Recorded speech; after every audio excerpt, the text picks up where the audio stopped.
그런데 이것만 가지고 판단을 하시면 안 돼요. 이 가장 중요한 게 있습니다.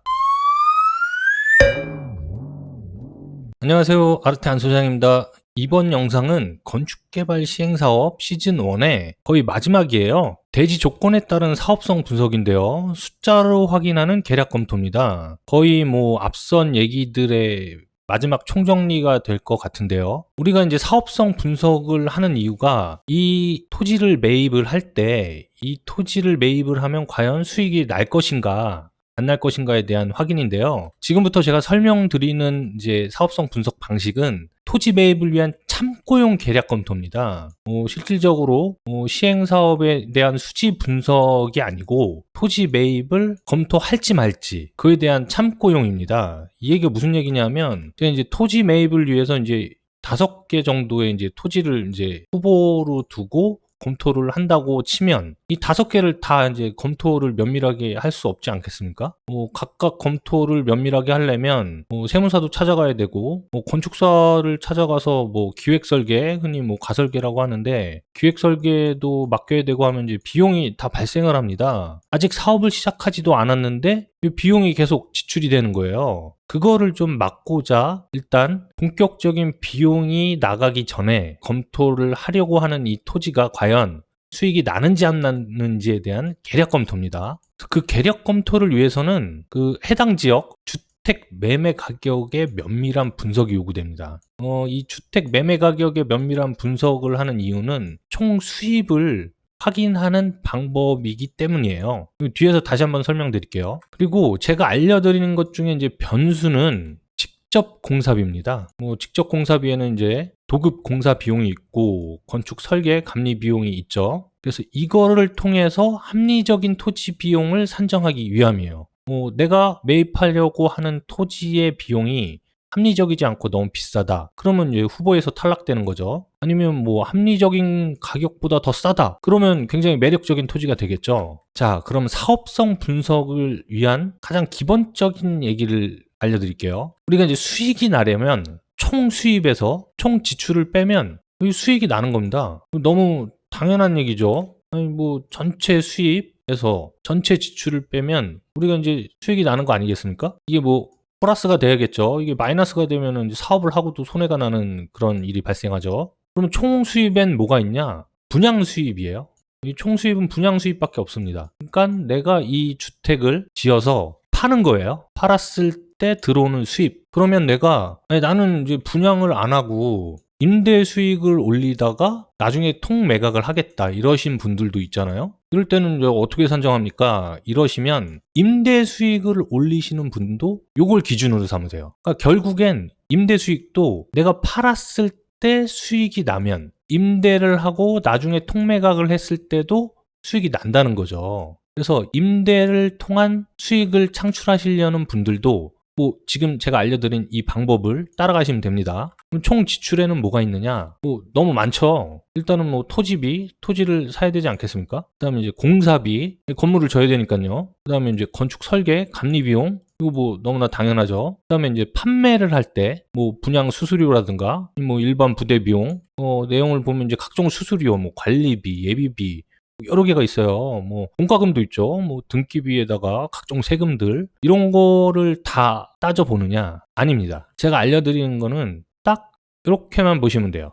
토지비와 직접 공사비 요 2개만 알면 계략적인 검토가 된다는 거죠. 이 나머지는 이제 면밀하게 따질 필요가 없죠. 소규모 개발 사업이니까 큰 개발 사업을 할 때는 이런 것도 면밀히 따져야겠지만 소규모이기 때문에 이런 것은 일단은 다 묻어놓고 검토를 시작합니다. 자, 그러면 제가 앞에서 후보군에 오른 여러 개의 땅을 다 면밀히 검토하는 게 아니고 이것들 중에서 면밀하게 검토해야 될 것을 선택을 위한 지표라고 말씀드렸잖아요. 그러면 어떨 때 면밀하게 검토가 들어가냐? 수익률이 15%가 넘으면 토지 매입을 검토하는 겁니다. 만약에 수익률, 우리 수익을 총 지출로 나눈 퍼센트예요. 그게 15%가 안 된다면 그냥 아예 후보에서 탈락이 되는 거죠. 5개의 토지 중에 계략 검토를 해봤더니 한 3개 정도가 뭐 15%가 안 넘고 2개 정도가 15%가 넘었다. 그럼 이 2개를 가지고 검토를 시작하는 겁니다. 뭐 세무사도 찾아가셔야 되고 뭐 제일 먼저 이제 건축사 찾아가서 검토를 의뢰를 해야겠죠. 뭐 법규 검토부터. 이때부터 이제 비용이 발생하는 거예요. 자, 그러면 수익률을 어떻게 계산하느냐? 일단 알려드릴게요. 이 설명을 먼저 드릴 건데 일단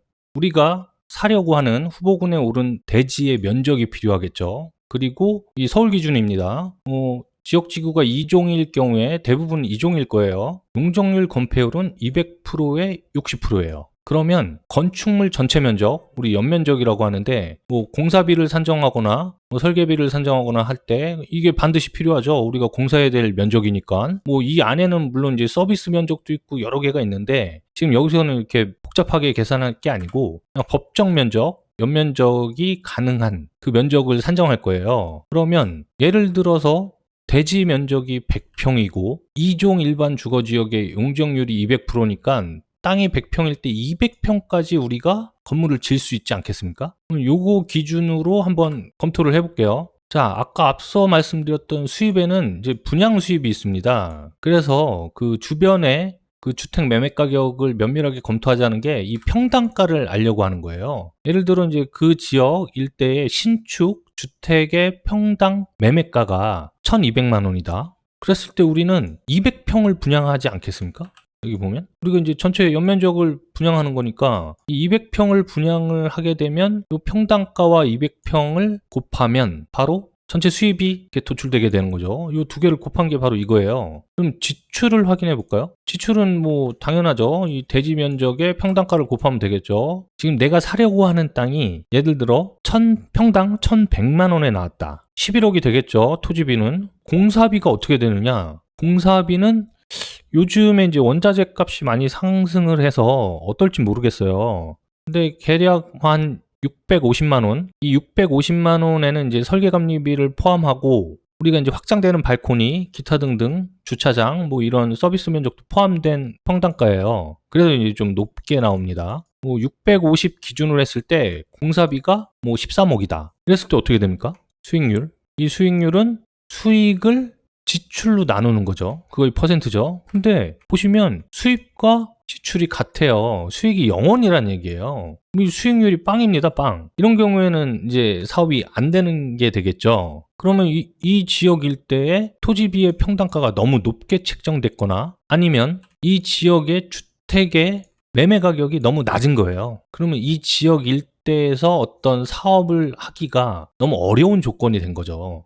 다른 지역을 가봤더니 뭐 대지 면적이 80평이었다. 그래서 뭐 용적률 200%니까 이제 160평 곱하는 거죠. 160평 정도가 이제 전체 건물의 면적이죠. 그랬을 때 이 지역은 주택 매매 가격이 평당 1,250만 원이었다. 그리고 토지비는 평당 1,000만 원이었습니다. 그랬을 때 계산해 보면 수익률이 9%예요. 뭐 여기도 사실은 어려운 게 되겠죠. 그러면 이렇게 해서 이 후보군에 오른 땅들을 검토하는 거예요. 뭐 예를 들어 뭐 그 옆에 금매로 나온 토지비가 평당 900만 원에 나왔다. 그러면 이제 아슬아슬하네요. 이럴 때 이제 고민이 많이 되는 거죠. 수익률이 14%가 되니까.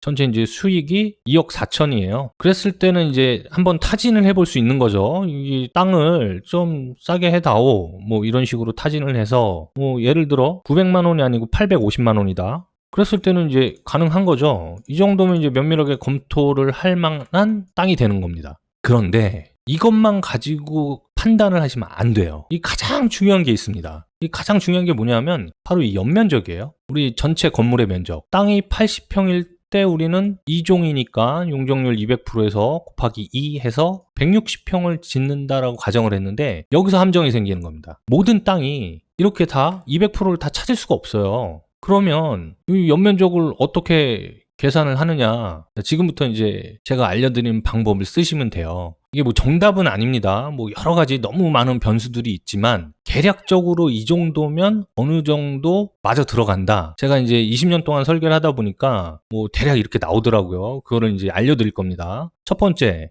내가 살려고 하는 땅을 보니까 북쪽에 이렇게 도로를 끼고 있는 겁니다. 우리 계획대지죠. 여기 땅이고. 그랬을 때 지수는 2.0이에요. 이 얘기가 무슨 얘기냐면 우리 땅이 예를 들어 80평이다. 그러면 북쪽에 도로가 있을 때는 곱하기 2를 하는 겁니다. 지수를 곱하는 거예요. 그러면 연면적이 160평인 거죠. 이 땅은 160평을 꽉 채워서 건축을 할 수 있는 겁니다. 그럼 두 번째 조건 볼까요? 제가 앞선 영상에서도 이제 설명을 드렸던 건데, 뭐 도로가 남쪽에 있습니다.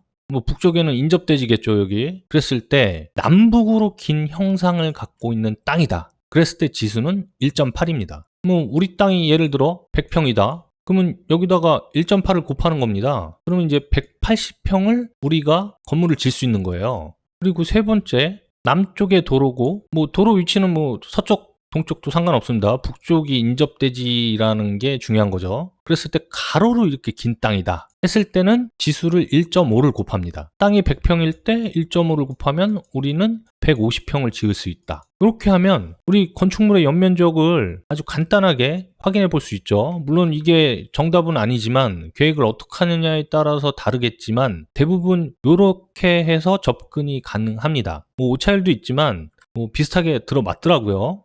경험상. 그러면 그런 질문 하시는 분들도 있으실 거예요. 아니, 내가 보니까 살려는 땅이 도로가 이렇게 있고 땅이 이렇게 있더라. 아니, 북쪽이 이렇게, 위에가 북쪽인데 이런 경우에는 어떻게 합니까? 여기 틀어져 있지 않겠습니까? 그러면 여기 사이에 값을 두시면 돼요. 그러면 1.9가 되겠죠. 뭐 이것도 마찬가지입니다. 아니, 뭐 이렇게 길쭉한 땅인 것 같긴 한데 이렇게 도로가 있습니다. 인접대지가 이렇게 돼서. 그래서 이쪽이 북쪽입니다. 뭐 도로가 이렇게 남동쪽에 나 있고요.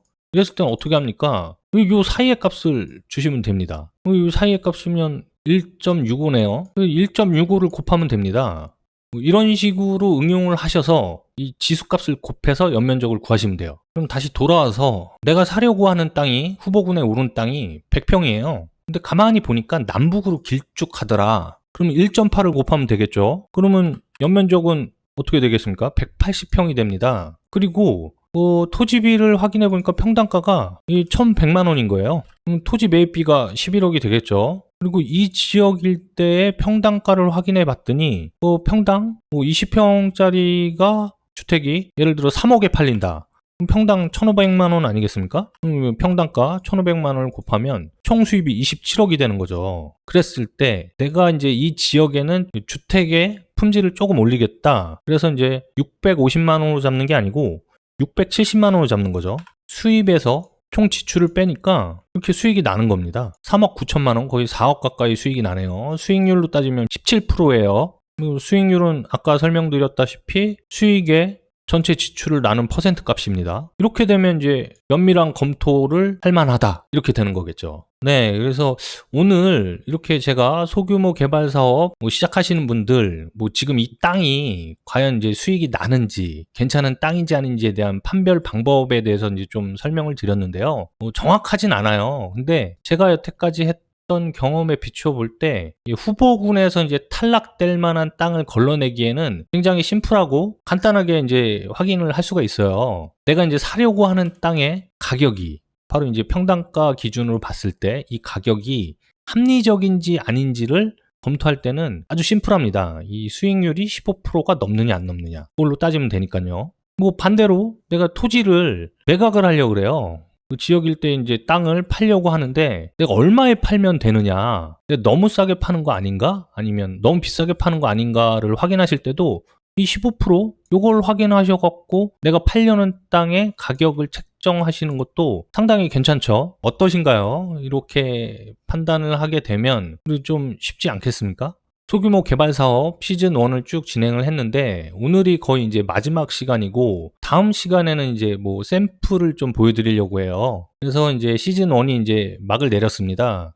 길다면 길고 짧다면 짧은 그 기간 동안 쭉 영상을 만들었는데 그 막 시작하시는 분들한테 꼭 도움이 됐으면 좋겠습니다. 오늘 영상 여기까지고요. 도움이 되셨다면 좋아요와 구독하기 부탁드리고요. 저는 다음 영상에서 뵙겠습니다.